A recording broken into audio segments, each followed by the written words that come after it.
Well, a new deal-sharing service helps flyers avoid commercial flights by tapping into the social network. With Social Flights, that's the name of the company, you can fly in a private jet with a group of friends for as low as $400 each and still get similar to first-class service. Jay Deragon is a co-founder and CEO of Social Flights, joins us now from Nashville, the headquarters for this company. Jay, thank you so much for joining us.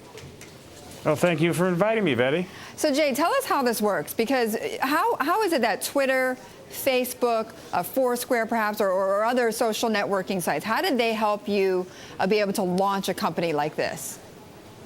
Well, like the news recently has been covering LinkedIn and its evaluation. The fact is LinkedIn has 100 million people and Facebook has 500 million people.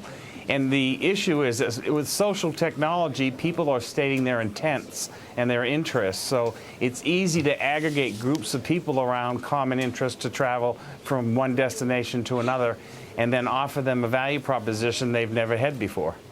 Okay, which is basically that they can all gather, all pool their money in to hire a private plane through your website then.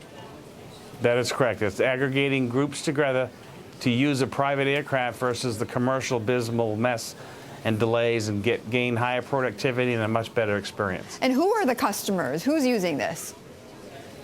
Well, for instance, in our testing phase before we launched, we had a group of Mississippi State alumni that wanted to go to the Gator Bowl in Florida, and there was really no way to get there. So we put together 4 jets and filled 100 people and gave them a round-trip first-class experience for $400 to go to the Gator Bowl game. Okay, but I mean, that's just one example, but I mean, the demographic though, give me, who is this targeted to though? It's really targeted for business segments that have common business travel. It has to do with sporting events and sporting groups. It has to do with personal travel around vacation sites like the Bahamas.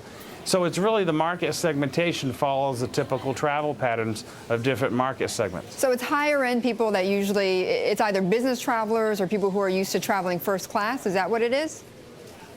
Yes and no. The more people get used to this, it's not necessarily always the first class people, because you can charter a jet with 32 people for $400 or $500 a seat, and that's into the typical airfare rates that go from one city pair to another. But this is in a private jet. Okay, Jay, how do you make money? We make money on a small transactional fee per transaction with the operator of the jet, transaction with the consumer who uses the jet, and then affinity market interest like hotels and rental cars, restaurants, and so forth. All right, and you don't own the planes, do you, Jay? No, we do not own the planes. We basically are the self-aggregating platform that puts people together with common interests to go from point A to point B and use a private jet. You match people together. All right, Jay, thank you very much. Really appreciate it. Jay Deragon of Social Flight.